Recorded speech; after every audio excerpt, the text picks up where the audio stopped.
안녕하세요. 안녕하세요. 한 번에 끝내는 ESG 실무 강의 Q&A 세션에 오신 것을 환영합니다. 오늘 같이 이성경 센터장님과 같이 진행을 하게 됐고요. 지난 8월에 저희 강의를 런칭한 이후에 생각보다 많은 분들이 다양한 질문들을 보내주셔서 오늘은 그 질문에 대해서 같이 대답을 나누고 또 그 사이에 있었던 ESG의 중요한 화두들 업데이트하는 시간으로 준비를 해보았습니다. 네. 사실 최근에 우리 박혜린 대표님이 또 COP 27차에 다녀오셨어요. 그래서 마침 좋은 타임인 것 같아요. 그래서 제가 먼저 사실 간략하게 최근에 ESG하고 관련해서 가장 많이 받는 질문들, 어떤 것들이 화두가 되는지 짚어드리고 이후에 COP 27차에서의 생생한 이야기들을 박혜린 대표님을 통해서 좀 들어본 후에 Q&A 세션을 가지도록 하겠습니다. 제가 이 슬라이드 제목을 열정과 냉정 사이라고 좀 붙여봤어요. 뭐 아시다시피 최근에 이 ESG의 무용론 이렇게 좀 격하게 말씀하시는 분들도 좀 있고 또 ESG 워싱 이야기들이 사실은 지면을 가장 많이 채우는 ESG 뉴스들인 것 같습니다. 지금 러시아하고 우크라이나 전쟁이 장기화되면서 에너지 이슈 부분이 되게 부각이 되고 있죠. 같은 이야기들을 해석하는 방법에서 다양한 차이들이 있는 것 같아요. 이러니까 결국에 에너지로 재생이라고 간다는 것은 무용이야 라고 말씀하시는 분도 있고요. 또 반대로 이 에너지라는 부분에 있어서 사실 러시아라든가 또 ESG적인 측면에서도 국가 차원에서 조금은 이슈가 있는 데죠. 이런 부분에 대한 의존도 자체를 가지는 것 자체가 이슈니 장기적으로는 완전히 이것을 탈피해야 한다라는 시각이 강화되고 있기도 합니다. 또 지금 ESG 워싱 관련해서는요, 사실은 갑자기 새롭게 나왔다기보다 ESG의 열풍이 불면서 많이 끼어있던 거품들이죠. 그러한 거품들이 자연스럽게 걷어지는 과정에 있지 않나 라는 말씀을 저는 드려요. 그래서 소송이라든가 이런 부분이 나오기도 하는데요. 그 이면은 결국에는 진정성 있는 ESG를 향해 가기 위한 하나의 어떤 성장통 같은 그런 과정이 아닐까라는 생각을 해봅니다. 제가 이제 다음 슬라이드에서 사실 저희가 강의를 론칭한 이후에 굉장히 많은 새로운 내용이 나오지는 않았어요.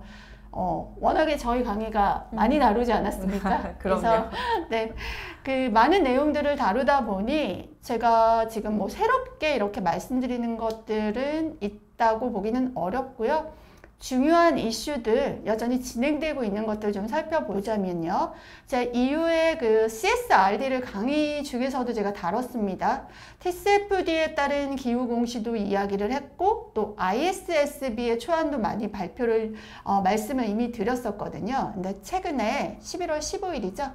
ESRS라는 그 유럽에서 지속 가능성 보고를 하기 위한 지침이 실행이 되면서 사실은 그 보고에 대한 표준 자체를 잡아주는 그러한 것들이 지금 이제 EU 집행위에 제출이 됐습니다. 내년부터 이제 시행이 들어가게 되죠. 이런 내용도 조금 업데이트된 내용이라고 볼 수 있고요. 강의 중에 또 나왔지만 국내에서도 환경부가 주도하고 있는 환경정보공개 이 플랫폼이 있고요. 거기에서 정보 공개를 해야 되는 대상이 확대되어서 올해 말 기점으로 이제 조금 더 많은 기업들이 정보를 좀 제출하게 되는 그런 진행들이 있을 것 같고요. 기타 저희 뭐 공급망 실사라든가 또 탄소국경세 관련해서라든가 또 뭐 배출권 거래제가 개편된다든가 또 국내에서는 최근에 그 전기요금 이슈도 되지만 결국에 에너지 그 요금 제도 자체에 대한 개편 논의도 사실 많이 되고 있잖아요. 그래서 앞장에서 살펴봤던 그러한 논의에도 불구하고 사실은 변화를 위해 가야 하는 정책이나 제도들은 약간 지연되는 경우들도 있어요. 왜냐하면 의견을 조율하는 데 있어서의 조금 추가적인 절차들이 필요하거나 또 합의를 이끌어내는 그런 과정들이 필요하거든요.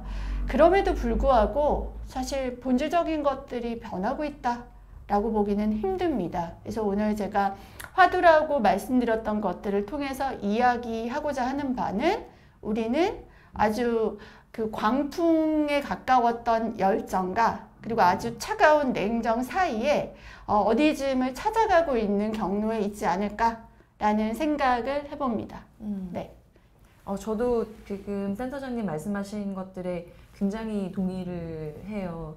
많은 부분들이 다시 원복되는 게 아니냐라는 우려가 있는데, 제가 좀 전체적인 흐름을 보면 사실 이 흐름의 방향이 크게 방향성을 아직 잃어버린 것 같다고 생각하지는 않고, 네. 또 뭐 이번 캅27에서도 그렇지만 이번 카타르 월드컵 같은 경우도 사실은 매년 여름에 월드컵이 개최되는 게 우리가 익히 알고 있었던 그런 전통적인 방법인데, 그게 에너지를 더 효율적으로 사용하고 세이빙을 하기 위해서 뭐 겨울에 개최를 했다라는 것들도 뭐 큰 방향에서 보면은 좋은 방향으로 가는 게 아닐까 싶어요. 네.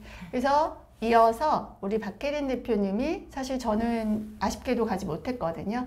COP 27차에서 나왔던 새로운 내용들을 좀 업데이트 해주시는 걸로 그렇게 진행해 보겠습니다. 네, 그 이집트에서 27차 UN 기후변화 협약 당사국 총회가 11월 6일부터 원래는 18일에 폐막인데 이제 조금 더 길게 20일 오전 10시쯤에 이제 폐막을 했습니다. 여기서 매년 논의되는 다양한 이야기들 중에서 특히 이번 캅27에서 좀 중점적으로 봐야 될 것들을 전 한 4가지 정도 항목을 정리를 해봤는데요. 네, 첫 번째는 우리가 1992년부터 이 기후변화 당사국 총회를 시작하고 나서 거의 한 30년 정도의 시간 동안 계속 이 기후변화에 대해서 발생하는 피해를 보상하기 위한 기금을 마련을 해야 된다. 그러면 그 기금의 마련의 주체는 누가 되어야 될 것인가가 굉장히 중요한 논점이었습니다. 그런데 아직까지는 크게 화두가 되진 않았었어요. 그런데 작년 11월 글래스고에서 저희가 26차 회의를 하면서 사실은 이 기후변화의 주요 원인인 석탄이나 화석 연료 사용에 대한 금지가 처음 테이블 위에 올라오게 됐었고, 그 회의가 끝난 다음에 이번 회의까지 1년 동안 사실 파키스탄 같은 그런 개발도상국에서 너무 큰 규모의 그런 기후변화 피해가 발생하다 보니까 이번 이집트에서는 실질적인 여기에 대한 저금과 보상에 대한 논의가 주요하게 다루어졌습니다. 뭐 예를 들면 지난 여름에 그 서울에서는 강남의 폭우가 굉장히 이제 큰 이슈가 됐었죠. 네, 그렇죠. 사실 제가 살고 있는 건물도 그 피해를 입은 곳 중에 하나여가지고 저 좀 굉장히 다이나믹한 여름을 보냈었는데, 서울에서 제가 피해를 입게 되면 보상을 하는 주체는 뭐 서초구청이 될 수도 있고 아니면 뭐 건물주가 될 수도 있고 보험회사가 될 수도 있는데, 이런 파키스탄이 기록적인 폭우로 국가 전체의 3분의 1이 잠기게 되면 거기에 대한 피해 보상은 과연 누가 해야 되느냐, 이제 이런 논의가 이번에 굉장히 주요하게 거론이 되면서 아주 긍정적인 합의를 적극적으로 이렇게 타결을 할 수가 있었습니다. 그런데 문제는 이런 기금을 조성하기 위해서 구체적으로 어떻게 이 자금을 조달할 거냐, 그리고 어떻게 이것을 이행을 할 거냐 하는 이제 그런 실질적인 논의가 남아 있는 것 같습니다. 그렇다 보니까 아마 다가오는 다보스 포럼에서는 이런 기금을 조성하기 위해서 금융이 실제로 구조적인 개혁을 해야만 한다라는 이야기가 좀 강조가 될 거라고 예측이 되는데요. 좋은 사례 중에 하나는 지난 26차 회의에서 논의됐었던 것 중에 하나가 실질적인 온실가스 저감을 하기 위해서 전 세계의 산림 벌채에 대한 규제를 강화해야 된다라고 얘기를 했었는데, 이 이니셔티브를 주도하기 위해서 먼저 첫 번째로는 일본이나 노르웨이, 브라질 같은 국가와 또 금융기관이 직접적으로 참여를 해서 이들이 주축이 되는 이니셔티브의 이행 주체가 만들어졌다는 것, 그리고 두 번째는 실질적인 자금이 유치될 수 있도록 투자를 할 수 있을 만한 구조를 만들어냈다는 것, 그리고 마지막으로는 어떤 정책 기반자나 산업계가 데이터를 기반으로 의사결정을 할 수 있는 구조를 만들었다라는 것이 중요한데, 아마 앞으로는 이런 기후변화에 대응하기 위한 기금, 또 다른 이니셔티브들은 이러한 형태의 구조들이 필요하지 않을까 생각을 해봅니다. 그리고 다음은 기술에 대한 강조인데요. 실제로 이런 기후변화를 대응하기 위해서는 정책도 중요하고 그런 기금을 조달하는 것도 중요하지만 실제 이 문제를 해결하고 관리하기 위한 기술 솔루션이 굉장히 중요하게 강조가 될 수밖에 없습니다. 그렇다 보니까 이번 회의에서도 메인 행사가 개최되는 동안에 이런 사이드 부대 행사가 이제 계속 같이 동시에 개최가 됐었는데 공통적으로 논의했었던 주요 사항들이 어떻게 탄소 배출을 실시간으로 측정할 수 있을 것인가, 거기에 대한 기술들, 그리고 공급망을 통합적으로 관리할 수 있는 기술 솔루션, 그리고 그 과정이 어떻게 투명하고 또 각자 역할과 책임들을 우리가 트래킹할 수 있을 것인가, 그래서 이 모든 과정들이 실제 탄소 감축에 적용될 수 있을 것인가 하는 부분들이 기술 솔루션과 연동이 되어서 많이 논의가 되었습니다. 그런데 여기서 제가 좀 강조하고 싶은 점, 또 주목해야 될 점이라고 생각하는 것은 이러한 문제를 해결하기 위해서 굉장히 다양한 섹터의 국제적인 협력관계, 연대관계가 만들어지고 있다는 것인데, 저는 여기에서 좀 주목해야 될 점이 이러한 문제를 해결할 수 있는 기술 솔루션을 도입하고 이행하기 위해서 어떤 국제적인 연대 관계가 만들어진다는 것인데, 주요하게 두 가지 사례를 소개를 드리면, 첫 번째는 이 탄소 배출의 검증을 담당하고 있는 베라라고 하는 기관과 파차마라고 하는 미국 베이스의 스타트업이 있는데, 이 회사는 그 위성 데이터를 기반으로 산림의 데이터를 실시간 통합 관리를 할 수가 있습니다. 그런데 이 베라와 파차마가 같이 연대를 해서 산림에서 발생되는 탄소를 저감할 수 있는 기술과 또 이것을 활용한 탄소 배출권을 확보하고 거래할 수 있는 시장을 지금 만들고 있습니다. 아마 이렇게 연대를 통한 플랫폼이 만들어지면 국제 시장에서 굉장히 어떤 거버넌스가 빠르게 바뀔 거라고 예측이 될 수가 있고, 또 다른 사례 중에 좀 제가 좀 무섭다라고 생각하는 것 중에 하나가 그런 WRI나 USAID 같은 그런 국제기구와 구글, 나사, 유니레버 같은 이런 기관들 그리고 기업들이 같이 연대를 해서 어떤 산림의 데이터 파트너십을 구축하겠다라고 발표를 한 건데, 여기에는 이번에 미국 국무부도 같이 포함이 되어 있습니다. 그래서 앞으로는 우리 한국에 있는 기업들도 어떻게 하면 이런 국제적인 연대가 만들어지고 이 플랫폼의 방향이 어디로 흘러가기 때문에 우리가 경쟁적으로 포지셔닝을 어디에 어떻게 해야 되겠다라는 전략을 좀 수립할 수 있어야 될 것 같습니다. 그리고 세 번째는 처음으로 음식이라고 하는 것이 기후변화 대응에 굉장히 중요한 역할이라고 거론이 되면서 테이블 위에 처음 올라오게 됐습니다. 첫 번째로는 기후변화에 가장 취약한 그런 국가의 식량 안보를 보장할 수 있는 그런 대책이 마련되어야 된다라는 측면에서 굉장히 뜨겁게 논의가 됐었고, 또 두 번째는 실제 우리가 식량을 생산하고 소비하는 과정에서 발생하는 탄소가 굉장히 많기 때문에 이 탄소 배출을 실제로 줄이기 위해서 주요 이해관계자들이 어떤 역할을 어떻게 할 것인지, 그래서 거기에 대한 굉장히 구체적인 생산 방법, 유통 공급 방법, 그리고 탄소를 외부에서 상쇄할 수 있는 방법과 같은 세부적인 계획과 방법이 논의가 되었습니다. 그리고 마지막으로는 어떻게 보면 가장 중요한 부분인데, 이 모든 변화가 결국은 모두의 합의와 참여가 굉장히 중요할 수밖에 없습니다. 그렇기 때문에 앞으로는 이렇게 프로토콜에 대한 전체적인 이해와 그것을 준수하기 위한 신뢰관계 또는 상호 이해관계를 어떻게 구축할 것인가, 그런 측면에서 커뮤니티와 커뮤니케이션이 굉장히 중요하다라는 논의가 있었습니다. 그래서 제 생각에는 이번 컵27에서 우리가 도출할 수 있는 여러 인사이트가 있지만, 그 중에서 가장 중요한 것은 이렇게 국가의 정상들이 모여서 논의하는 회의에서 이런 합의가 도출되었다라는 것, 그리고 이 합의가 생각보다 굉장히 구체적이라는 것인데, 이렇게 구체적인 합의가 도출이 되면 바로 그 다음 단계는 자연스럽게 그 개별 국가와 그 국가의 사업체들이 어떻게 이런 책무들을, 역할을 이행할 것인지에 대한 그런 역할과 책임에 대한 가중이 더 강조될 것이라고 예측이 됩니다. 그래서 저와 또 이상경 센터장님께서 우리 지난 강의에서 논의했었던 여러 이야기들을 통해서 개별 국가와 또 산업, 그리고 공급망의 위치에 따라서 우리가 전략적으로 갖추어야 될 방향들에 대해서 다시 한번 좀 논의를 해보실 수 있으면 좋겠다라고 생각을 합니다.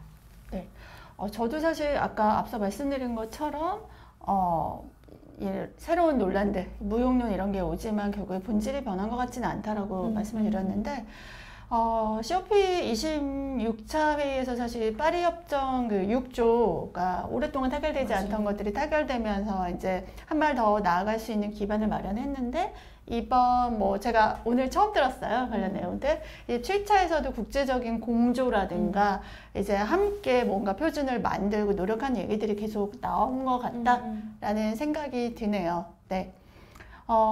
그러면 다음 세션으로 저희가 질문 주신 분들, 이제 아마 모든 질문을 다 받기는 좀 어려워서 저희가 이제 조금 선별을 했거든요. 그래서 그런 질문들에 조금 답을 해보는 시간을 가지도록 하겠습니다. 네. 저희가 총 5개씩 총 10가지의 질문을 한번 정리를 해봤는데요. 먼저 우리 이성경 센터장님께 나온 질문 5가지를 제가 질문을 드리고 센터장님께서 대답하시는 형태로 한번 진행을 해보겠습니다. 네. 먼저 첫 번째 질문인데요. EU의 공시제도 의무화에 따라 중소기업이 보편적으로 행할 수 있는 대책이 있을까요? 라고 질문을 주셨네요. 네. 자, 일단 먼저 조금 모르시는 분들을 위해 조금 설명을 드릴게요. EU의 지속가능 정보 공개는 아주 예전부터 시행이 돼서요. NFRD라는 그 규정이 시행이 되고 있었는데 이것을 한층 더 포괄적이고 범위도 확대하는 그러한 내용의 지속 가능성 보고 지침을 시행하겠다. 라는 부분이 이제 결정이 나면서 2024년 이제 2년 후네요. 그래서 24년 1월 1일부터 시행을 하게 됩니다. 자, 이때부터 시행이 딱 발효가 되어서 24년 1월 1일에 그 해당 내용에 따른 보고서를 내야 하는 것은 아니고요. 24년이 속하는 회계 연도부터 연간 단위로 보고를 내는 겁니다. 그러니까 실질적으로는 2025년에 아마 이 기준에 따른 굉장히 광범위하고 또 폭넓은 보고서를 유럽에서 비즈니스를 하거나 유럽의 일정 부분 이상 규모의 어떤 사업장을 유지하고 있는 경우에 공시를 해야 되죠. 자, 그런데 중소기업 같은 경우요. 특히나 이제 상장이 되지 않은 경우 의무가 아니고요. 일정 규모 이상이 아닌 기업들에 대해서는요, 단계를 유예를 시켰어요. 그래서 한 2, 3년 이상 후부터 시행이 될 겁니다. 그래서 그거를 일단 아직은 직접적으로 중소기업한테 아직 1단계에서 바로 되지는 않는다라는 걸 아셔야겠지만, 중소기업은 2가지 관점이 있어요. 첫 번째는 제가 지금 말씀드린 것처럼 내가 어떤 기업 주체로서 직접 내 정보를 내야 하는 경우. 자, 이 의무는 대부분 크지 않아요. 대부분의 국가에서 EU도 마찬가지인데 단계도 뒤로 보내지고 사실 아마 공개해야 되는 범위 아직 안 정해졌지만 좀 이제 줄여줄 거라고 보여지거든요. 그런데 자, 문제는 두 번째. 나와 함께 거래하는 대기업이 밸류체인의 이야기를 해야 되는 경우. 자, 이때 내가 간접적으로 포함되는 것들이 있을 수 있죠. 자, 이것에 대해서 제가 좀 말씀을 드리자면, 다행히 이 부분도 이후에 CSRD에서는 일부 유예를 좀 해주는 것 같아요. 그래서 대기업이 공시를 할 때, 자, 이 공시를 하게 될 경우, 처음 시행한 후 3년 동안은요, 업스트림과 다운스트림의 나의 어떤 밸류체인에 속한 기업들하고 관련된 정보를 반드시 그것까지 포함해서 내야 되는 건 아니다 라고 유예를 해주게 됩니다. 그런 부분이 있기 때문에 바로 여기 대기업 시행했으니까 나한테 그 수준으로 다 가지고 오라고 하겠구나 라고 생각하지는 않으셔도 되고요. 그리고 이제 4년 차가 될 때부터 대기업이 또 밸류체인의 중요한 기업들하고 관련된 것들을 이야기를 하겠죠.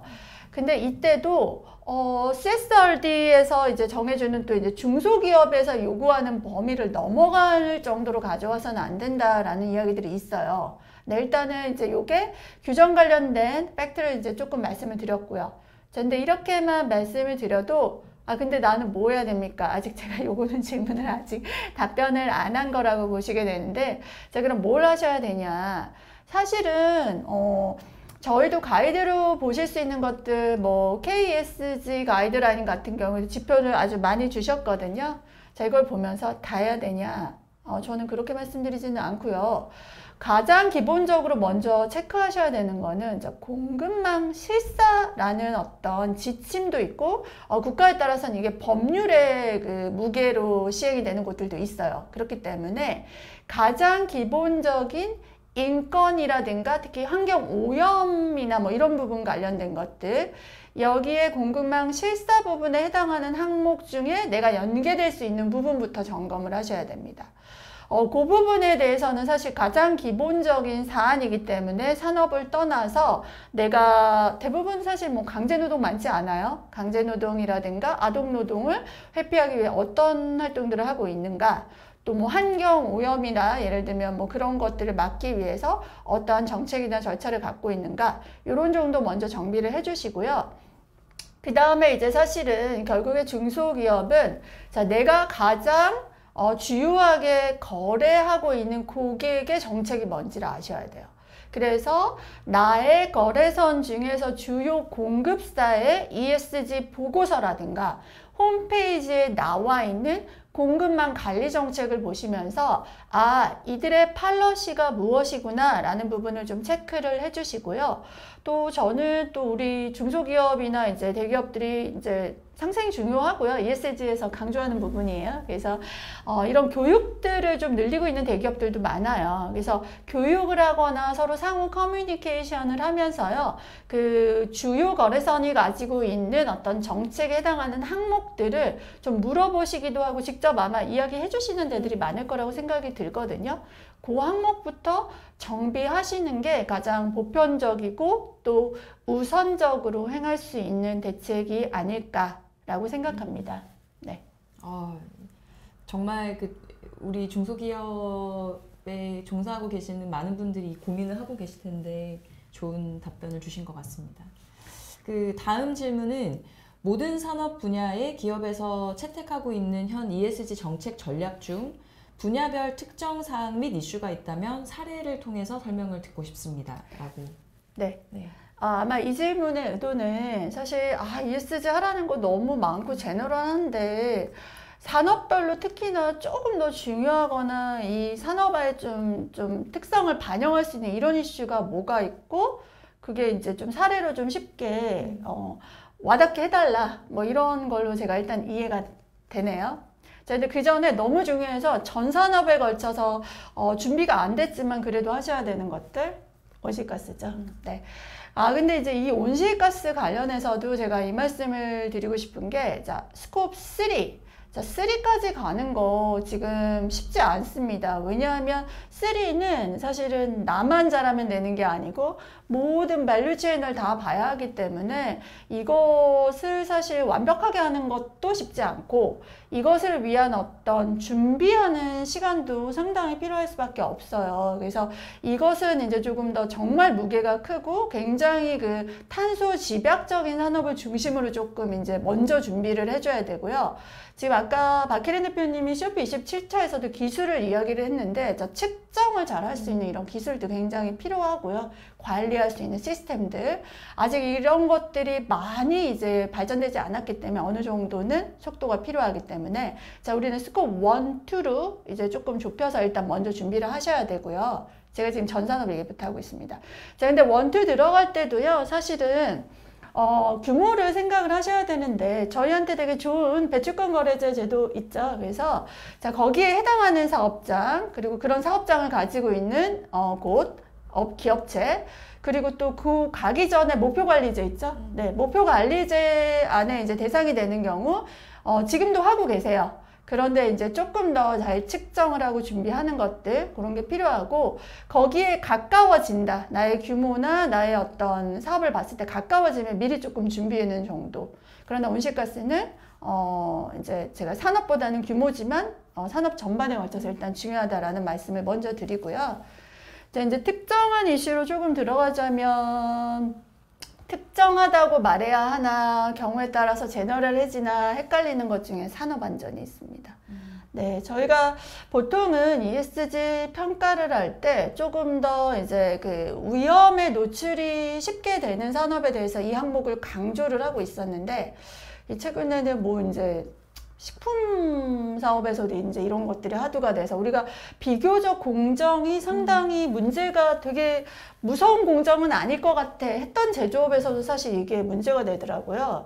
그러니 이 지금 그 산업안전 이슈는요, 제가 이제 인권 부분 이야기하면서 너무 사람의 목숨보다 중요한 건 없다라는 말씀을 드리는데, 기존에 뭐 건설, 화학, 중공업, 뭐 이런 조선 이런 데뿐 아니고 공장을 가지고 있을 경우에 이 조업 시간을 어긴다든가 또 무리한 어떤 3교대 이런 것들을 하면서 발생하게 되는 이런 이슈들, 네, 이런 부분들이 과거에도 사실은 처벌이라는 데 처벌 같은 규정이 있었죠. 그런데 뭐 비단 중대재해처벌법이 아니라 사실은 특히나 이게 B2C하고 접하고 있는 점이 있을수록 소비자 선택에서 많이 이제 정말 영향을 받으실 수 있기 때문에 제가 일단 이 항목 공장을 가지고 있거나 할 경우 일단 아주 중요한 항목이다. 네, 인권하고도 직결이 됩니다. 네, 그런 부분이라고 말씀을 드리고요. 자, 강제노동, 아동노동 우리 공급망에서 계속 나오잖아요. 사실 한국에서 강제노동 그렇게 많지 않아요. 뭐 염전 정도 근데 많지 않은데 자 그럼 나는 상관없어.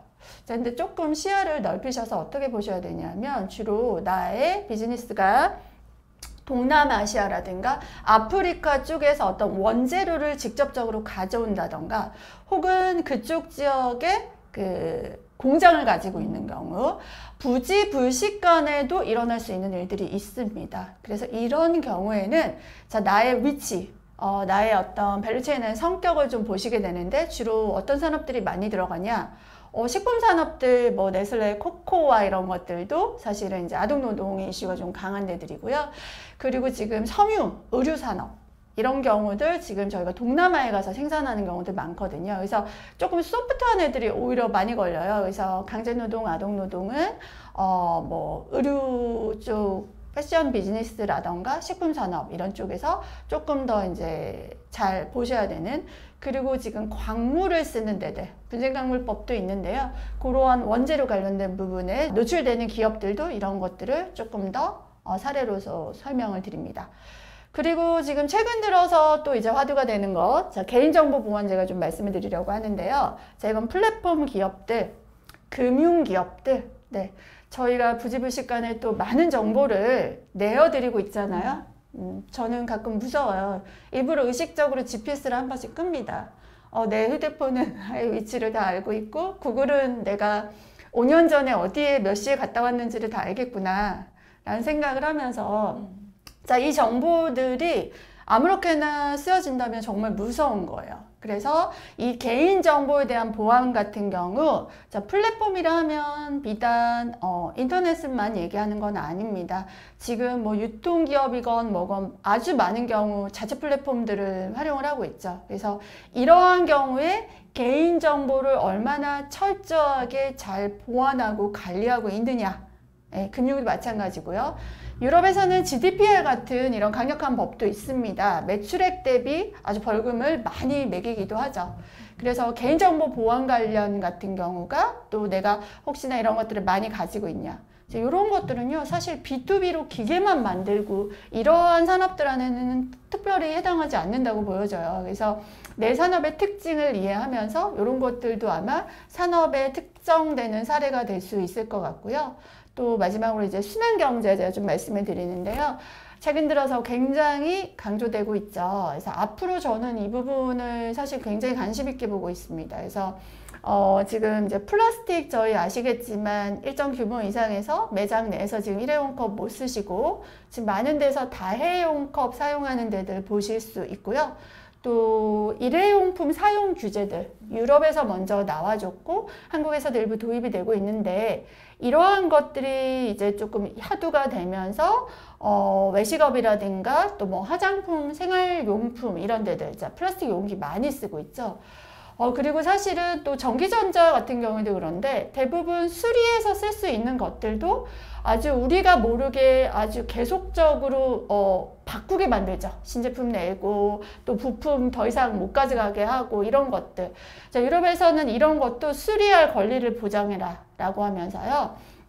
계속 사용할 수 있는데도 자꾸 버려지는 것들에 대한 규제들 이야기하고 있거든요. 그래서 이러한 것들도 많이 바뀌기 때문에 이 순환경제에 걸릴 수 있는 그러한 산업들도요. 내가 조금 더 이제 예를 들면 제가 화장품 예시 들고 싶은데 제가 너무 좋아하는 이제 뭐 팩트가 있습니다. 근데 저는 매번 새 제품을 사기 싫거든요. 근데 리필 제품만 판매를 안 해요.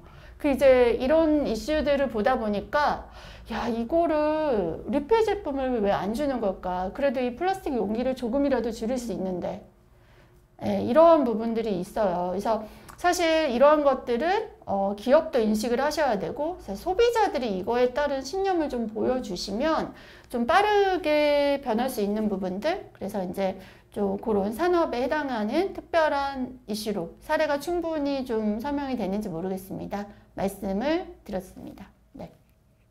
네, 굉장히 구체적으로 그 사례들을 설명을 해주셔서 너무 이해에 많은 도움이 되셨을 것 같습니다. 그 다음 질문은 조금 어려운 질문인 것 같아요. 에너지 전환 과정에서 소요되는 경제적 비용과 그로 인한 전 세계인들이 가질 스트레스에 대한 비용이 과연 ESG 전환하는 것이 옳을지, 그만한 가치가 있는지 알고 싶습니다. 먼 미래라면 도달할지 모르지만 그 과정에서 발생하는 비용과 고통을 감내할 만큼 우리 세대의 ESG를 최대한 빠르게 도달하려고 하는 것이 맞는지, 좀 더 다른 방법으로 비용과 스트레스를 줄여가면서 도달할 수 있는 방법은 없을까요? 네. 이 질문은 결과적으로는 ESG에 따라서는 약간의 경제적인 비용과 고통이 있다. 근데 이 반대급부를 좀 최소화해야 되는 거 아닌가? 너무 지금 속도가 빠른 거 아닌가? 라는 이 이제 마음속에 뭔가 약간의 저항의식이 제가 느껴졌어요. 그래서 저희가 균형 있게 하기 위해서 조금은 이제 약간의 거부감이 이 표현이 맞을지 모르겠습니다. 있으신 부분도 있어서 말씀 주신 것 같아서 좀 답변을 드리려고 하고요. 사실 제가 이 매니저님한테 물어봤어요. 제가 이런 생각을 하시는 부분을 좀 줄이기 위해 강의에서 사실 우리가 왜 ESG를 해야 하고 이것의 맥락과 배경이 무엇인가 부분을 사실 제가 강의에서 상당 부분 다뤘거든요. 네, 그래서 제가 설마 강의 안 들으신 분일까요? 라고 물었는데 다행히 이게 다행인지 모르겠지만 안 들었다고 하셔서 그럼 제가 오늘 조금 설명을 보완을 드리겠습니다. 그래서 저희가 말씀 주신 게 맞아요. 모든 전환과 변화에는요 약간의 희생이라는 게 항상 따른다고 생각이 들어요. 자, 근데 우리가 이 희생이 무엇을 향한 것이냐 라는 부분이잖아요. 이것은 공존을 위한 것이다 라는 제가 말씀을 드립니다. 이미 일어난 기후변화를 경제적인 게 아니라고 자꾸 생각을 하세요. 아까 박 대표님이 강남에 이제 이야기 하셨잖아요. 차량 침수된 거. 제가 이제 사례에서도 많이 썼어요. 그래서 경제적인 겁니다. 기후변화가 가져와서 경제적으로 우리 주변에 아주 가까운 사람들이 느껴버린 이슈가 바로 차량의 침수. 보험 들으셨지만 제가 알기로 100%는 대부분 못 받으실 수 있고요.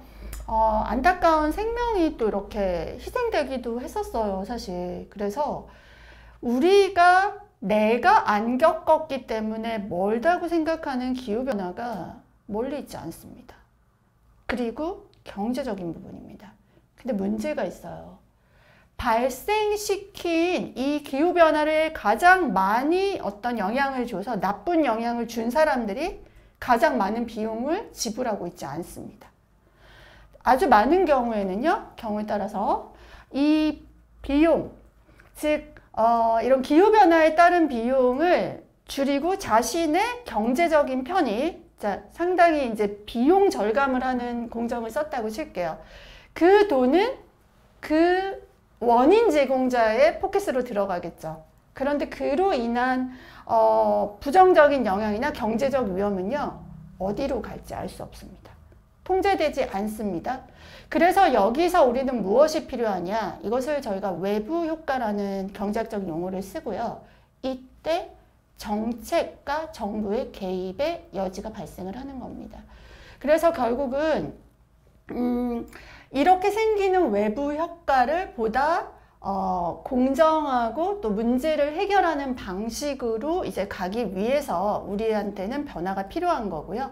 그게 이제 에너지 전환이라든가 ESG를 통해 나오는 다양한 정책들의 근거입니다.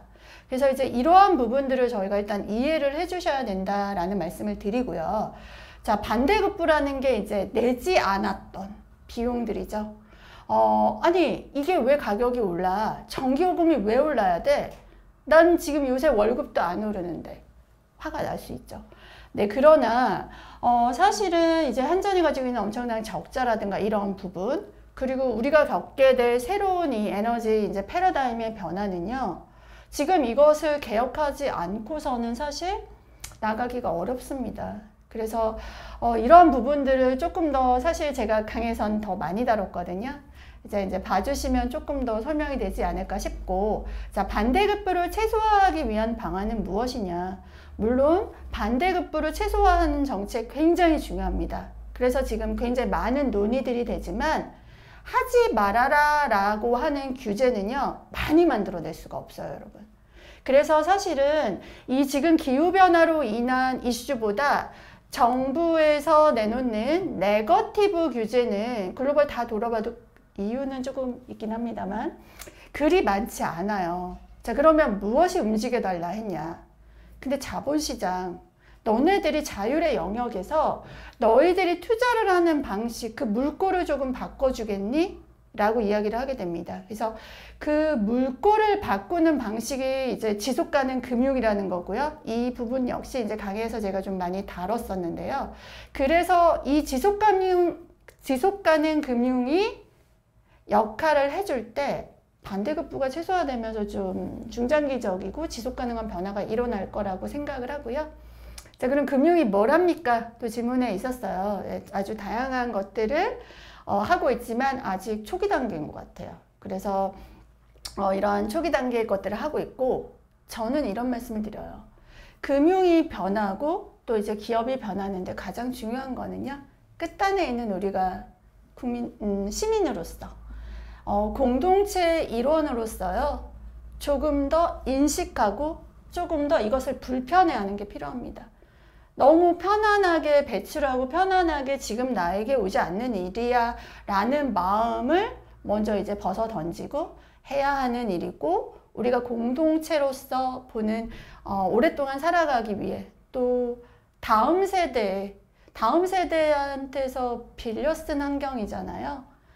누가 빌려 쓰고 아주 막 훼손해서 준다고 생각하면 기분이 좋지 않을 것 같아요.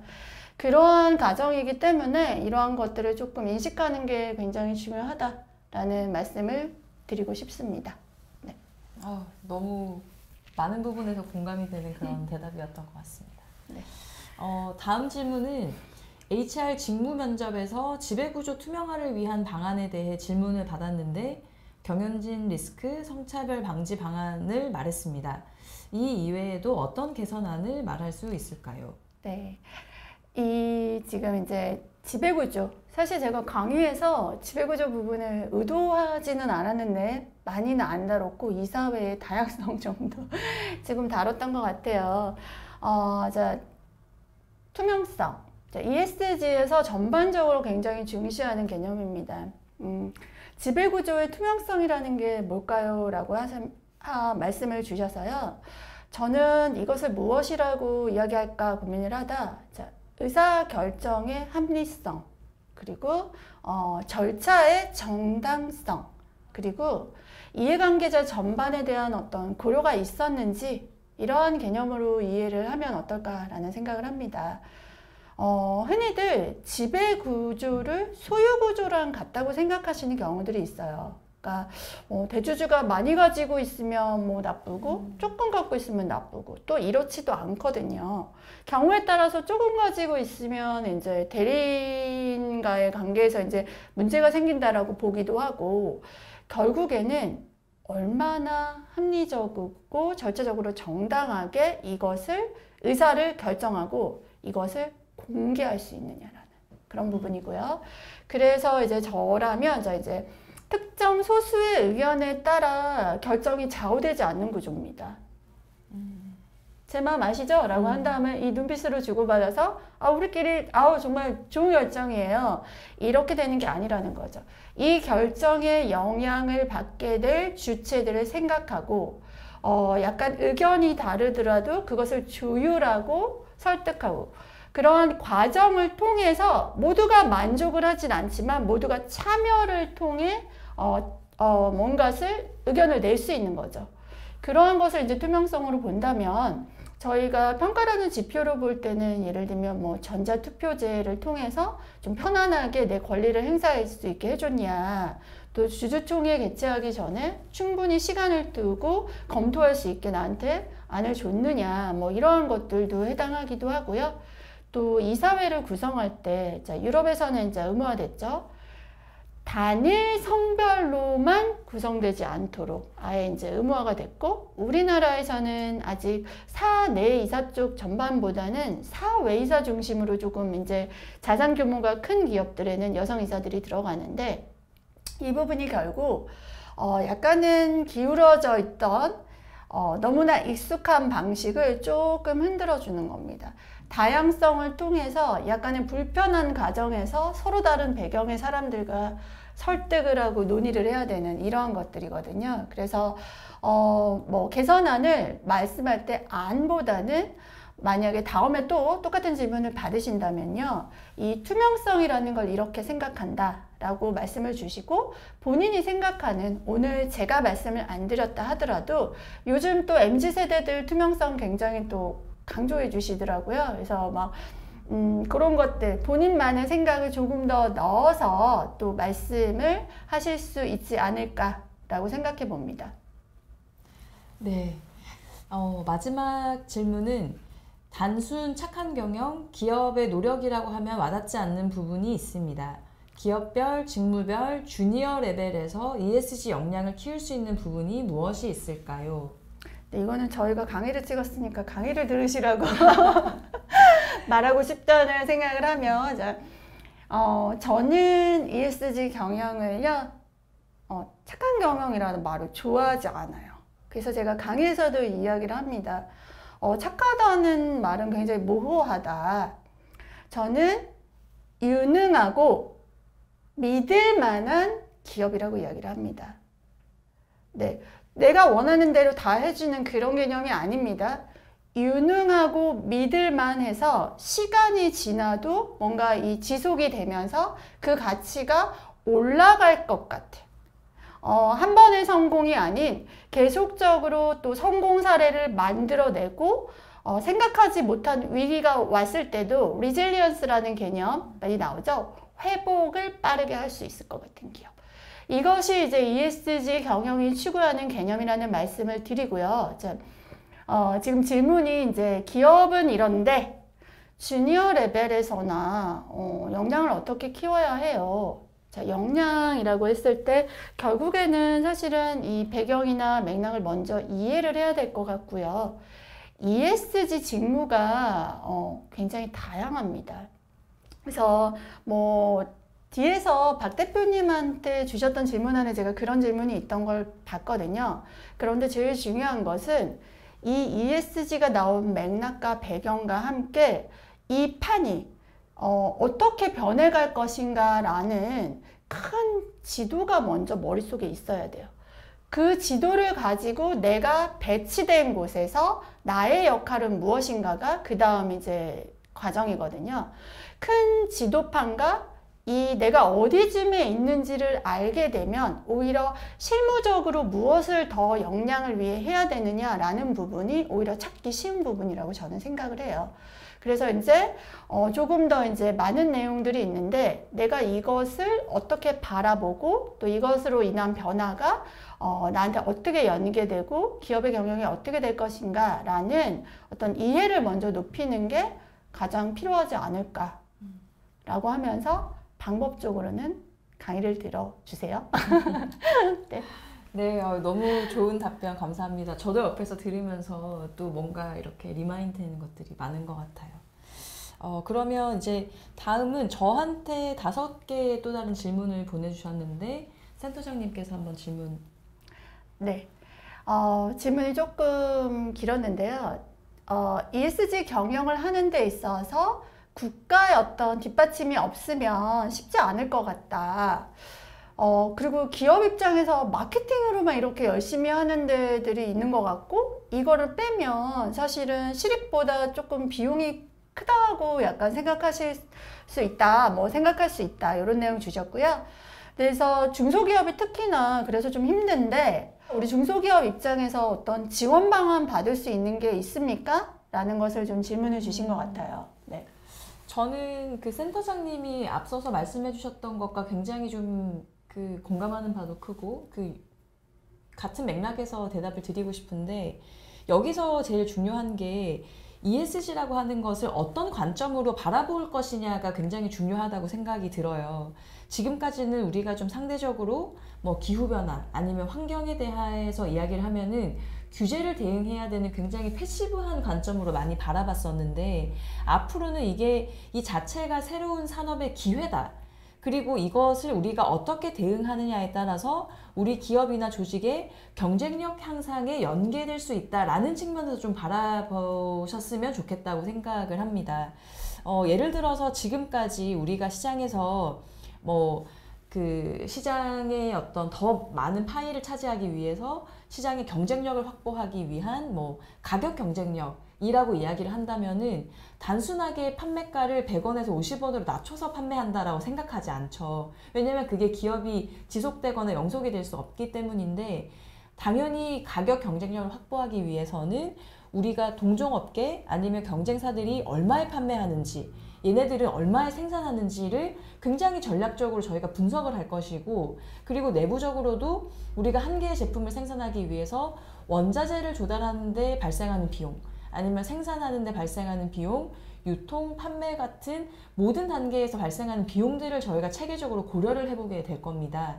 이 ESG에서도 특히 기후변화 대응을 하기 위한 탄소 배출 측면에서는 방금 제가 가격 경쟁력을 확보하기 위한 프로세스처럼 우리 회사가 생산하는 제품의 전 과정에서 어떤 부분에서 얼마만큼의 탄소가 배출되는지를 사실 잘 이해하는 것이 가장 중요하다고 생각을 합니다. 그래서 그런 측면에서 우리가 최근에 중앙정부나 아니면 주요 부처에서 특히 기업들 중에서도 중소기업의 이런 생산 과정 아니면 공급망 내에서 배출되는 탄소의 데이터들을 조금 더 정밀하게 측정하고 관리할 수 있는 여러 지원들을 하고 계시고요. 그리고 측정된 데이터를 바탕으로 개선할 수 있는, 예를 들면 탄소 배출을 적게 하는 설비로 전환하기 위한 그런 자금들을 지원하는 그런 여러 정책들을 마련을 하고 있습니다. 제가 좀 이해가 되실 수 있도록 몇 가지를 정리를 해봤는데, 내년도 2023년 대한민국 정부 예산안을 한번 살펴보시면 지금 산업부 같은 경우는 저탄소 경제 전환 기반 구축이라고 하는 사업을 위해서 한 3조 4천억 정도의 예산을 이미 편성을 하셨고요. 그리고 공정한 저탄소 전환과 친환경 설비 투자 지원 녹색금융이라는 사업에 9조 4천억 정도의 예산이 편성이 되어 있습니다. 그리고 환경부에서는 사업장 탄소 중립 전환 촉진을 위한 감축 설비 지원 사업에 한 1,400억 정도 예산이 마련이 되어 있고, 또 스마트 생태 공장 구축을 위해서 약 1,000억 원 정도의 예산이 마련이 되어 있습니다. 그래서 우리 사업이 해당되고 있는 산업군에 어떤 지원 정책들이 있는지 한번 살펴보시고 연계하셔서 잘 준비하실 수 있으면 좋겠습니다. 네, 주로 아무래도 환경부, 그리고 산자부, 또 네네. 중소기업 벤처부, 네, 이런 데서 제가 알기로도 좀 다양한 그 정책들을 좀 내놓고 있어요. 그리고 저희도 사실 소속돼 있는데 대한상의에서도 사실 이제 그 전문가 플랫폼을 통해서 이제 맞습니다. 또 정보들을 좋은 세미나를 통해 좀 드리고 있거든요. 그래서 그런 것들을 많이 한번 직접 가셔서 나한테 맞는 게 뭔지 또 찾아보시면 좀 나오지 않을까? 그런 생각을 해봅니다. 네. 다음 질문은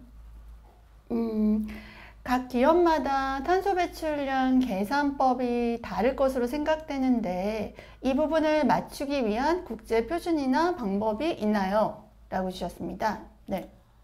네, 질문에 대해서 대답을 드리면 네, 있습니다. 우리가 건강에 대해서 측정 관리를 하기 위해서 몸무게, 키, 아니면 뭐 혈당, 혈압과 같은 그런 기준들이 다 국제적으로 표준화되어 있는 기준을 사용을 하고 또 건축을 설계하고 시공을 할 때에도 단일화된 표준을 저희가 사용을 하듯이 이 탄소 배출을 측정하기 위한 기준도 지금 표준화되어 있는 기준이 있습니다. 그게 지금 유엔에서 그린하우스 가스 프로토콜이라고 하는 이름으로 만든 표준인데요. 유엔의 그 웹사이트에 아주 정보가 자세하게 공시가 되어 있습니다. 우리 조직의 탄소 배출 범위나 경계를 설정하는 그런 정의부터 해서 스콥 1, 직접 배출, 스콥 2, 간접 배출, 스콥 3, 그 기타 배출의 카테고리 15개를 아주 정밀하게 측정할 수 있는 계산 방법까지 잘 소개가 되어 있기 때문에 한번 그 사이트를 통해서 전체적인 그런 프로세스들을 한번 보시는 것도 굉장히 도움이 많이 될 것 같습니다. 그리고 좀 재밌는 것은 이 유엔이 프로토콜을 만들어서 방법을 안내를 하고 난 이후에 실제로 이것을 어떻게 잘 이행할 수 있을 것인가에 대한 다양한 가이드라인이 지금 후속적으로 나오고 있는데요. 예를 들면 이번 캅27이 개최되는 기간 동안에 11월 11일쯤에 그 ISO에서도 전 세계 모든 기관이나 조직이 표준화된 탄소 배출 저감을 할 수 있도록, 그래서 그걸 바탕으로 넷제로를 실현할 수 있도록 넷제로 가이드라인을 발표를 했습니다.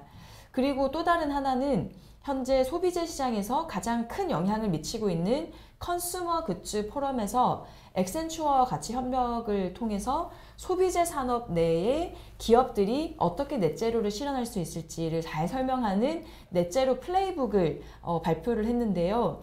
여기 내용에는 지속 가능한 농업, 플라스틱 및 포장, 운송 및 물류와 같은 그런 주요 카테고리별로 그 회사가 넷제로를 목표 달성할 수 있는 그런 주요 방향과 모범 사례를 소개하고 있습니다. 네. 실제 온실가스 측정할 때는 이제 정해진 기준이 있기 때문에 저희 뭐 IPCC 가이드라인을 따르면서 국가별 뭐 배출 계수나 또 산업별로의 또 물질별로 이런 가이드가 다 쫙 있어요. 그래서 이러한 것들은 표준이 없이 계산되지는 않기 때문에 네, 표준이 당연히 있고 이것을 측정하고 이런 막 자격증들도 있고 네, 그런 것 같습니다. 최근에 센터장님께서도 네. 저 관심이 많아서 네. 배출권 관리사 올해 처음 시행하는 이제 민간 배출권 관리사에서 온실가스 계산을 해봤습니다. 대단하십니다. 궁금해서 했는데요. 표준이 다 있다는 것을 이제 깨달았고요. 혹시나 이제 뒤에 진로에서도 설명드릴 때 사실은 이 환경 관련된 인력들이 제가 알기로 많이 부족해서요. 지금 이런 인력 육성도 상당히 중요한 네, 과제로 맞습니다. 올라오고 있거든요.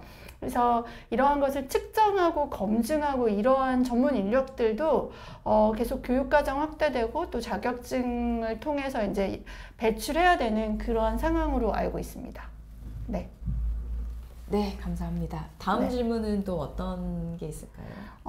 다음 질문에서는 이번 강의를 통해 많은 기업들이 ESG 키워드를 강조해서 마케팅이나 영업을 하는 것을 알게 되었습니다. 강사님들이 생각하셨을 때 보여주기식 도입이 아닌 정말 ESG 경영을 실천하고 있는 최고의 국내 기업이 어디인가요? 네, 중요한 질문을 주셨는데요. 제가 최근에 이제 보고 있는 트렌드를 보면 ESG가 Environment, Social, Governance라고 했을 때 이게 지금 에미션이라고 하는 정량화될 수 있는 어떤 지표로 조금 그 통합이 되고 있다라는 방향을 좀 많이 보고 있는 것 같습니다. 그래서 그런 측면으로 봤을 때 저는 이게 단순 마케팅이나 영업이 아니라 정말 기업을 경영하는 시스템 자체에 내재화되는 것이 굉장히 중요하다고 생각을 하고 이것을 실천하고 있는 그런 대표적인 사례 중에 하나로 사실은 이 내부 탄소세를 도입하고 있는 SK 이노베이션을 좀 설명을 드리고 싶어요. 사실 어제자죠. 오늘 녹화를 하고 있는 전날 11월 27일에 SK 이노베이션이 내부 탄소 가격 제도를 시행한다라고 이제 언론을 통해서 발표를 했는데요. 이 내부 탄소 가격 제도라고 하는 게 어떤 것이냐면 현재 우리가 기업의 자금을 통해서 미래 산업을 위한 투자를 하게 될 때 고려하는 여러 사항들 중에서 주요하게 탄소 배출이라고 하는 항목을 추가하겠다라는 것인데요. 그 투자에서 탄소 배출에 따른 미래의 가격을 현재 비용으로 반영을 해서 투자의 경제성을 검토하겠다라는 것입니다. 이게 지금 탄소 배출을 저감하는 투자는 경제성이 갈수록 상승할 것이고 반대로 탄소 배출을 배출하는 투자는 경제성이 떨어지게 될 거기 때문에 앞으로 이런 큰 그룹사나 대기업에서 탄소를 내재화한다라고 하는 것은 ESG 경영 관점에서 이 투자라고 하는 또 투자 실황이라고 하는 굉장히 중요한 사안의 우선순위로 반영이 된다는 측면에서 저는 적극적으로 하고 있다고 생각을 하고요. 그런 측면에서 지금 SK이노베이션이 측정한 이 탄소 가격이 좀 굉장히 흥미로운데요. 현재 2025년은 이산화탄소를 1톤당 40불에서 95불 정도로 책정을 했고요. 2027년에는 톤당 60불에서 105불, 2030년은 톤당 120불, 그리고 2040년은 톤당 200불이 될 거라고 기준을 만들었어요. 그러면 여기서도 우리가 잘 알 수 있다시피 앞으로 탄소를 배출하는 것에서 발생되는 가격이 상승할 수밖에 없다라는 게 이미 기정사실화가 되어 있고 그러면 자연스럽게 탄소를 저감하는 의사결정과 기술이 새로운 경제적인 가치를 창출하는 그런 방향을 만드는 주요한 요소가 될 것입니다. 현재 전 세계적으로 2,600개 정도의 글로벌 기업 중에서 이미 23%가 이러한 산의 탄소세를 채택을 했고요. 여기서 마이크로소프트가 이제 가장 첫 번째로 이런 가격제를 도입을 한 기업입니다. 마이크로소프트는 현재 부서별로 그런 탄소 배출량을 측정을 하고 또 각 부서가 할당된 탄소 배출을 초과해서 배출할 경우에는 거기에 대한 금전적인 책임을 지금 부과를 하고 있는데요. 이렇게 부과된 탄소세는 회사가 탄소 배출을 줄이기 위한 주요 자금으로 사용이 되고 있다고 합니다. 그리고 이런 탄소세의 도입은 각 계열사와 그룹에 우리가 탄소 중립, 넷제로를 하겠다라는 굉장히 명확한 메시지를 전달하는 중요한 역할을 한다고 생각을 하는데요. 특히 마이크로소프트 같은 경우는 데이터 센터, 소프트웨어 개발과 같은 그런 연구소까지 전 영역에서 이런 탄소 배출 측정 관리 또 저감을 하기 위한 연구 개발, 투자까지 굉장히 공격적으로 진행을 하고 있다고 보실 수가 있습니다. 재밌는 것은 이런 게임기로 유명한 엑스박스 같은 경우는 실제로 이런 내부 탄소세 도입을 통해서 판매하는 제품의 대기 전력을 15W에서 2W로 저감을 하는 그런 성과도 만들어냈다고 합니다. 실제로 저희 강의 중에서도 마이크로소프트의 사례가 굉장히 많이 소개가 되고 있는데 실제로 마이크로소프트가 이 탄소세를 도입을 한 게 2012년입니다. 그래서 굉장히 오랫동안 이렇게 꾸준한 변화를 위한 투자를 했기 때문에 나온 성과가 저희가 최근에 보고 있는 사례들이라고 이해를 할 수가 있겠습니다. 그리고 저는 이런 사례들을 통해서 앞으로 충분히 우리가 기회를 만들 수 있겠다는 희망을 좀 찾을 수 있을 것 같아요.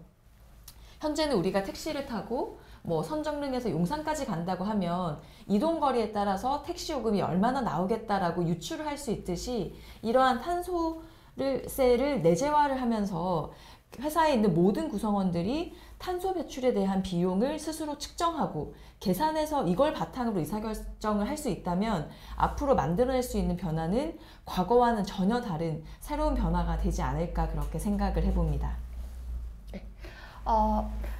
제가 사실 평가를 또 하고 이러다 보니 여기서 딱 하나 찍어달라 그럴 때 사실 저는 되게 조심해가지고 제가 이제 느꼈을 때는요, 어느 한 파트에 이렇게 되게 잘하고 이런 기업들이 있지만 모든 다양한 이슈들이 좀 다양하잖아요. 전체적으로 어떤 한 기업이 다른 기업 대비 모든 항목에서 막 너무나 우월하다. 사실 이런 최고 국내 이런 걸로 찍는 개념은 아니라는 것을 조금 그 약간 좀 주의를 해주시면 좋을 것 같고, 네. 어찌됐건 최근에 이제 이런 탄소세 사례가 글로벌리도 많지는 않잖아요. 우리 기업 중에서도 지금 이렇게 탄소세까지 도입할 정도로 그래도 나가준다는 것은 어쨌든 국내로서도 되게 좋은 사례인 것 같고, 이 많은 기업들 중에서 쉽지 않은 그 다양한 활동 중에서 조금 어려운 것들을 하는 데들이 있거든요. 조금씩 그래도 나오고 있는 것 같아서 잘 지켜보면 좋을 것 같습니다. 네. 그 다음 질문을 한번 볼까요? 그 강사님께서 ESG 관련해서 교통 부분의 탄소 배출량이 많다고 이야기를 하시면서 강의에서 다양한 사례를 보여주셨습니다. 해외 사례 외에도 국내 사례에는 무엇이 있을까요? 라는 질문과 함께요. 또한 전기차가 어떤 대안으로 떠오르고 있지만 아직 인프라가 많이 부족한데 이런 문제를 해결하기 위한 구체적인 대책을 마련하고 있는지가 궁금합니다. 라고 질문 주셨습니다. 생각보다 이 교통 부분의 변화가 좀 굉장히 빠르게 만들어지고 있다라고 느껴지는데 최근에 이게 미세먼지가 심해지면서 조금 더 빠르게 강조가 되고 있는 것 같아요. 지금 국내에서 교통 부문의 탄소 배출 감소를 하기 위해서는 크게 좀 두 가지 부분이 있는 것 같은데 첫 번째는 교통의 수요 관리 정책을 좀 공격적으로 설계를 하고 추진을 하고 있다. 그래서 이제 거기에 따른 뭐 전력화 전환이나 아니면 스마트 교통 시스템 도입 같은 것들을 볼 수가 있을 것 같습니다. 그 전력화 전환의 경우에는 물류라든지 그런 기업의 출퇴근 버스와 같은 그 배출의 기여도가 높고 또 전환에 따른 저감 효과가 굉장히 큰 부분부터 순차적으로 변화가 일어나고 있다고 볼 수가 있는데요. 이미 SK 하이닉스나 뭐 삼성전자와 같이 그런 대기업에서는 출퇴근 버스를 전기차로 전환을 하거나 아니면 그런 연료 효율을 개선할 수 있는 그런 방법들을 공격적으로 검토를 하고 있고요. 그리고 통학버스는 사실 좀 재미있는데 2035년까지 한국에 있는 약 8만 대 정도의 통학 차량이 전량 전기차 또는 수소차로 전환이 되도록 지금 의무화가 이미 되어 있습니다. 어린이 통학버스 같은 경우는 조금 더 빠른데 이게 2023년 그러니까 내년 4월부터 경유 자동차 사용을 금지하다 보니까 자연스럽게 그런 20인승 또는 30인승 미만의 소형 통학버스가 지금 전기차로 빠르게 전환이 되고 있는 추세입니다. 그리고 이런 수요 관리 부분 또는 스마트 교통 시스템 도입도 굉장히 중요한 부분인데 그런 주행 차량의 속도 또는 이동 경로 소요 시간과 같이 그런 탄소 배출에 직접적으로 영향을 미치는 그런 교통 정보를 실시간으로 통합 관리하면서 최적화를 하고 있는 것들이 좀 최근에 크게 부각이 되고 있는 것 같습니다. 그래서 이 과정에서 불필요한 에너지 낭비를 막아서 탄소 배출을 저감하는 기술들이 그런 도입 속도나 적용 대상 아니면 확대가 굉장히 좀 빠르게 되고 있는 것으로 보이고 또 기대가 되기도 하고요. 그리고 좀 개인적인 경험으로는 제가 최근에 초등학생들을 만나서 우리 다음 세대들과 좀 이런 소통할 수 있는 기회들이 많은데 이 친구들을 만나서 이야기를 하다 보면 변화의 체감 속도나 온도가 저희가 생각했던 것보다 훨씬 더 빠르다라는 걸 좀 많이 느껴요. 어떤 면들에서 그런 걸 느끼셨을까요? 예를 들면 제가 이렇게 이야기를 하는 과정에서 A라고 하는 사람은 하루에 20km를 움직이는데 탄소를 1.7kg을 배출하고 B라는 사람은 16km를 움직이는데 탄소를 3kg를 배출을 한다. 과연 이게 어떤 이유 때문일까라고 질문을 하면 사실 우리 대부분들은 이게 무슨 뜻이냐고 다시 한번 반문을 하시는데 초등학교 4학년 교실에서 이 질문을 던지니까 친구들이 그거는 A라는 사람이 타는 차가 전기차기 때문입니다 라고 얘기를 하더라고요. 네. 그리고 또 제가 이야기를 하면서 발견한 게 지금 초등학생들이 대중교통을 이용을 할 때 내가 이용하는 노선이 전기버스냐 아니냐를 이미 알고 전기버스로 운행하는 노선을 선택해서 타고 다닌다고 합니다. 그래서 우리가 생각하는 것보다 좀 기대를 할 수 있을 만한 희망이 이 친구들에게 있다. 저도 이제 1학년인 조카의 어떤 시험 문제 그게 뭐 방과후 수업인지 뭔지 제가 생각이 나지 않아요. 답이 탄소 중립이었습니다. 아, 맞췄더라고요. 뿌듯했습니다. 정말 대단합니다. 네. 네. 그래서 교통부문은 우리가 매일매일 일상에서 더 체감을 하고 접점이 많다 보니까 더 이런 변화의 속도가 좀 빠를 거라고 예상이 됩니다. 그리고 아마 올해보다는 내년, 내후년에 또 더 많은 그런 사례들이 나올 거라고 기대를 해보고 있습니다. 네, 운송은 또 중요하죠. 왜냐하면 이제 모든 산업에 연계돼서 스콥 3 안에 들어가는 섹터거든요. 그래서 사실 운송 부분의 역할은 특히 또 중요하고, 네. 맞습니다. 인프라들도 당연히 계속 많이 들어올 걸로 정책들이 실질적으로 마련되어 있는 걸로 그렇게 알고 있습니다. 네. 다음 질문이 아마 마지막 질문일 것 같아요. 그래서 안녕하세요. 대학교 3학년 재학 중인 경영학과 학생입니다. 최근 학교에서 지속가능 경영, ESG에 관한 수업이 많아지고 있습니다. 때문에 관심이 생겼는데 ESG를 배우면 어떤 직무 혹은 산업으로 가능성이 넓어지는지 궁금합니다. 대학생들이 ESG를 배우면 취업 시장에서 어떤 어드밴티지를 가질 수 있을까요? 라고 이제 질문을 주셨습니다. 네. 저는 이 질문에 대해서 ESG나 또는 탄소 시장은 뭐 재차 말씀을 드리지만 앞으로는 사실 모든 기업들이 필요로 하는 어떤 영역이고 이 자체가 어떤 새로운 산업 기회라고 보고 있기 때문에 뭐 재무를 예를 들어도 기존의 재무는 우리가 원 단위의 원장 관리만 했다면 앞으로는 탄소라고 하는 새로운 계정을 계산하고 관리할 수 있어야 될 것이고 디자인이나 엔지니어링 같은 경우도 제품 아니면 건물을 설계하는 과정에 탄소 배출이나 이런 온실가스 배출, 기후변화의 대응과 적응이 자연스럽게 이렇게 녹아지는 시장들이 만들어질 거고요. 뭐 경영이나 마케팅도 마찬가지일 겁니다. 이런 변화가 실제로 일어나고 있다는 걸 좀 보여드릴 수 있는 개인적인 경험을 하나 공유를 드리자면 제가 2019년에 프랑스 파리에서 Women Entrepreneur of the Year Award라고 하는 그 시상식이 있었는데 제가 이제 파이널리스트로 선정이 돼서 상을 받으러 갔습니다. 당시에 이제 무하마드 유누스라는 그 노벨 경제학 수상자가 시상을 하시는 행사여서 굉장히 좀 큰 행사였었는데 저희가 하기 직전에 했던 세션이 최근에 구글로부터 투자를 성공적으로 유치한 기후테크 스타트업들의 그런 시상식이었어요. 그런데 제가 굉장히 놀랐던 게 그 상을 받는 5개 기업의 대표들의 평균 나이가 16살이었습니다. 16살이었고 그 친구들 중에서 2개의 제품이 제가 아주 인상적이었는데 하나는 우리가 이렇게 사용하는 텀블러를 사실은 물에 대한 접근성이 없으면 자꾸 생수병을 사서 물을 옮겨 담는다라는 걸 이 친구가 문제라고 생각을 하고 어떤 특정 지역에 우리가 연계된 멤버의 텀블러를 가지고 가면 물을 무료로 마실 수 있는 그런 억세스를 가지고 있는 상가 또는 기관의 그런 지도를 만들어서 공급하는 상품이 굉장히 인기가 있었고요. 제가 최근에 들은 업데이트로는 그게 캐나다 주 정부의 이제 조례로 반영이 돼서 같이 운영이 되고 있다고 합니다. 그리고 두 번째는 쓰레기에 대한 데이터를 모으는 앱이었는데 보통 우리가 길에서 쓰레기가 보이면 그냥 이렇게 쓰레기통에 주워서 버리겠죠? 그런데 그 친구는 그 쓰레기를 주워서 버리기 전에 쓰레기에 대한 사진을 찍으면 어떤 브랜드의 어떤 쓰레기가 어디에서 언제 버려졌는지에 대한 정보를 계속 수집을 하도록 만들었습니다.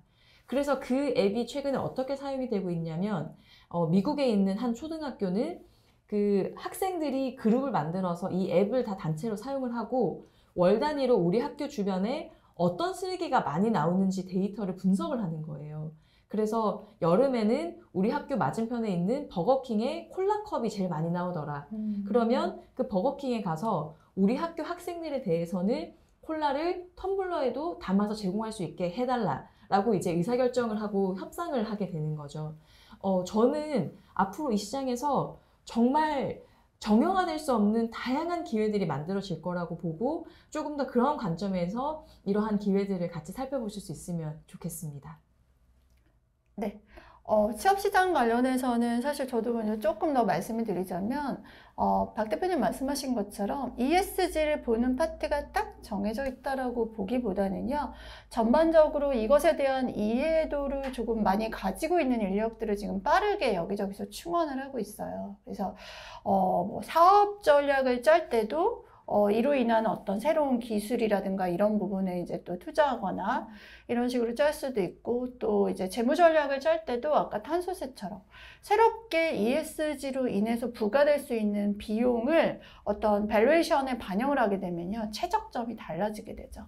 그래서 이러한 것들이 바뀔 수 있는 부분, 그리고 이제 저도 좀 했었지만 해외 투자자들이라든가 또 이제 외국의 투자자들이 이런 것들에 금융시장이 이제 많은 관심을 가지고 있기 때문에 그들에게 우리의 정책을 이제 커뮤니케이션 하거나 또 이제 대응해야 되는 것들 뭐 너무 다양하고요. 앞으로도 또 특히나 환경 쪽은 이 관련한 산업 자체나 기술 자체가 굉장히 막 붐업이 될 것 같아요. 그래서 여러분들이 좀 이걸 해놓으시면 어떤 어드밴티지라고 하셨는데, 저도 저희 후배들 만나면 취업이 어려울 텐데 이럴 때일수록 ESG를 좀 관심을 가져보렴.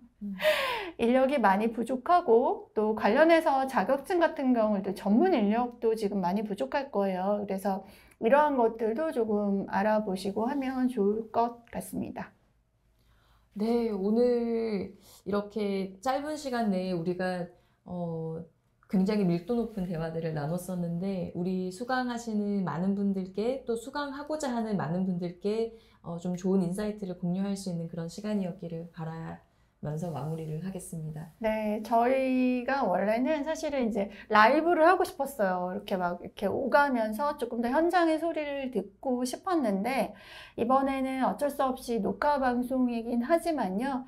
그래도 이제 이 내용들도 강의 못지않게 여러분들이 ESG를 좀 더 이해하고 활용하는데 많은 도움이 되길 바라면서 저희는 이만 물러가도록 하겠습니다. 네, 감사합니다. 네, 감사합니다.